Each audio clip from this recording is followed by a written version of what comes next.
Pierre Fontana. Je suis donc Danielle Lavricheville et je vis dans cette copropriété depuis les années 70. Et effectivement, je suis un peu à l'origine du compost parce que j'ai été intéressé par le compost qui avait été fait à côté, dans la copropriété d'à côté, et donc j'ai eu des conseils. Et donc j'ai recherché donc la démarche à faire auprès de la ville de Paris afin d'obtenir les fameuses caissons pour commencer le compost. Et on a été livré de 4 bacs de 600 litres. Et on avait le choix entre deux types de bacs, les bacs en bois ou les bacs en plastique.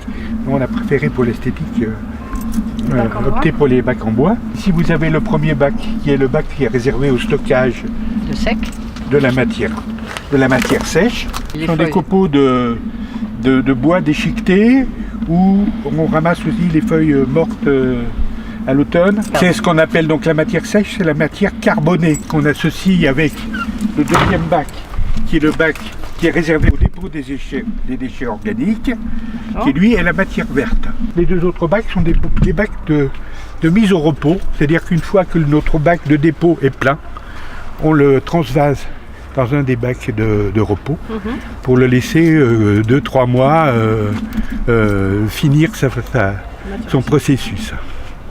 Il y a à peu près 5 à 600 bioseaux annuels de déposer, donc c'est des bioseaux de 10 litres. Donc vous voyez à peu près le volume que ça peut représenter, quoi. Les bacs ont été inaugurés en février 2013. On a eu une affiche, vous savez, l'affiche, une petite affichette, compost à Paris, qu'on a mis dans chaque ascenseur et on a dit, on a rajouté un petit papier, les personnes intéressées peuvent s'adresser à un tel. Et un tel, c'était moi. Et peu à peu, on est arrivé à 38, 39 inscrits à qui j'ai fait signer la charte, etc. Et quand il y a des nouveaux, j'ai des chartes en réserve et je leur donne un petit cours aussi. Je leur distribue le bioseau, etc. pour que tout le monde ait le même processus.